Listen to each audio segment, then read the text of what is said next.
Assalamualaikum warahmatullahi wabarakatuh. Saya Novita Duretnosari dengan NIM 20060611042 dari kelas Kewarganegaraan B dengan dosen pengampu Bapak Muhammad Kamilus Zaman. Saya berasal dari jurusan Teknik Arsitektur, Fakultas Sains dan Teknologi UIN Maulana Malik Ibrahim Malang. Pada kesempatan kali ini, saya akan mempresentasikan dan menjelaskan tentang teori ketahanan nasional. Berikut adalah penjelasannya. Seperti yang sudah saya bahas sebelumnya, yaitu saya akan membahas tentang teori ketahanan nasional. Kita sudah sering mendengar apa itu teori, tapi di sini saya akan mengulas sedikit tentang teori. Teori adalah pendapat yang didasarkan penemuan dan penelitian juga didukung dengan data dan argumentasi. Yang pertama, kita akan membahas pengertian ketahanan nasional. Pengertian ketahanan nasional adalah kondisi hidup dan kehidupan nasional yang harus senantiasa diwujudkan dan dibina secara terus-menerus serta sinergi. Hal demikian itu dimulai dari lingkungan terkecil, yaitu diri pribadi, keluarga, masyarakat, bangsa dan negara dengan modal dasar keuletan dan ketangguhan yang mampu mengembangkan kekuatan nasional. Hal-hal tersebut dimulai dari diri pribadi, yaitu dapat dilakukan dengan cara mencintai produk-produk Indonesia, mencintai kebudayaan Indonesia, dan jauh lebih baik bila kita bisa mengembangkan kebudayaan Indonesia sendiri. Untuk selanjutnya yaitu keluarga. Ketahanan keluarga merupakan fondasi ketahanan nasional karena keluarga merupakan unsur mikro yang mempengaruhi sistem yang lebih besar dalam masyarakat. Dan keluarga juga merupakan unit terkecil dari suatu bangsa. Yang selanjutnya kita masuk konsepsi ketahanan nasional Indonesia. Konsepsi pengembangan kekuatan nasional melalui pengaturan dan penyelenggaraan kesejahteraan dan keamanan yang seimbang, serasi, dan selaras dalam seluruh aspek kehidupan secara utuh, menyeluruh, dan terpadu berdasarkan Pancasila, Undang-Undang Dasar 1945, dan Wawasan Nusantara. Dengan kata lain, konsepsi ketahanan nasional Indonesia merupakan pedoman atau sarana untuk meningkatkan keuletan dan ketangguhan bangsa yang mengandung kemampuan pengembangan kekuatan nasional dengan pendekatan kesejahteraan dan keamanan. Selain konsepsi, ketahanan nasional juga mempunyai hakikat ketahanan nasional. Hakikat ketahanan nasional Indonesia adalah keuletan dan ketangguhan bangsa yang mengandung kemampuan mengembangkan kekuatan nasional untuk dapat menjamin kelangsungan hidup bangsa dan negara dalam mencapai tujuan nasional. Tujuan nasional Indonesia sendiri tercantum dalam Undang-Undang Dasar 1945 pada bagian pembukaan pada alinea keempat. Hakikat konsepsi ketahanan nasional Indonesia adalah pengaturan dan penyelenggaraan kesejahteraan dan keamanan secara seimbang, serasi, dan selaras dalam aspek hidup dan kehidupan nasional. Yang kedua, kita akan masuk ke teori ketahanan nasional itu sendiri. Teori tersebut disampaikan oleh beberapa tokoh yang mengerti dan memahami tentang teori ketahanan nasional. Yang pertama adalah Friedrich Riegel pada tahun 1844 sampai 1904 dengan teori ruang.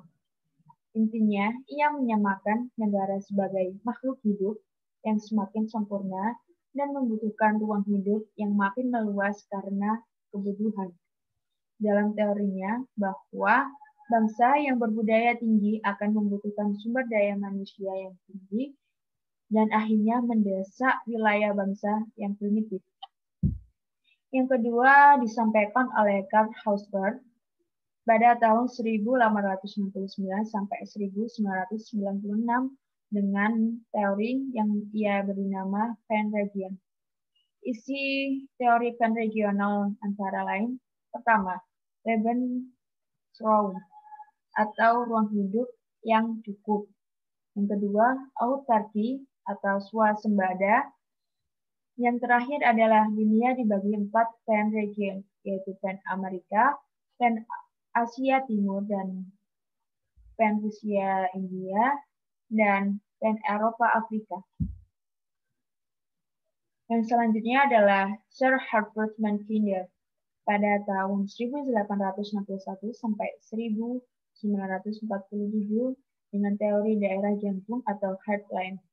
Teorinya adalah who rules East European commands the heartland. Yang kedua, who rules the heartland commands the world island. Yang ketiga, who rules the world island commands the world. Yang selanjutnya adalah Sir Walter Raleigh pada tahun 1554 sampai 1618 dan Alfred C. Mahan pada tahun 1840 sampai 1914 dengan teori kekuatan maritim.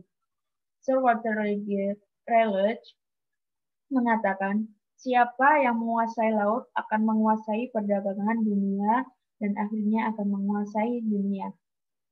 Selanjutnya, yaitu Alfred C. Mahan mengatakan laut untuk kehidupan, sumber daya alam banyak terdapat di laut, oleh karena harus dibangun armada laut yang kuat untuk menjaganya. Tokoh selanjutnya adalah William Gilbert pada tahun 1869 sampai 1930 dan William Michael pada tahun 1879 sampai 1936 dengan teori kekuatan di udara. Kekuatan udara mampu beroperasi hingga garis belakang lawan serta kemenangan akhir ditentukan oleh kekuatan udara. Selanjutnya adalah Nicholas J. Speakman pada tahun 1893 sampai 1943 dengan teori daerah batas, Rimland Theory.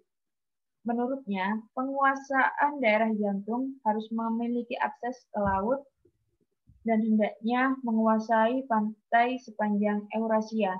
Dan teorinya tersirat, yang pertama yaitu dunia terbagi menjadi 4, yaitu daerah jantung atau heartland, bulan sabit dalam atau rimland, bulan sabit luar, dan dunia baru, yaitu benua Amerika. Menggunakan kombinasi kekuatan darat, laut, dan udara untuk menguasai dunia. Yang ketiga yaitu daerah bulan sabit dalam atau rimland akan lebih besar pengaruhnya dalam percaturan politik dunia daerah jantung. Yang terakhir adalah wilayah Amerika yang paling ideal dan menjadi negara terkuat. Setelah teori yang disampaikan oleh beberapa tokoh, yang ketiga kita akan memasuki kegunaan teori ketahanan nasional.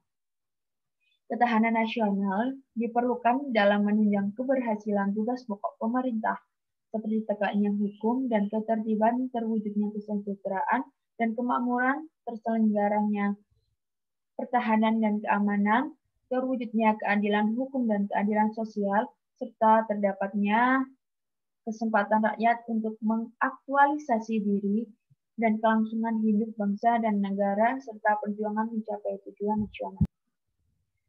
Sekian materi tentang teori ketahanan nasional yang dapat saya sampaikan.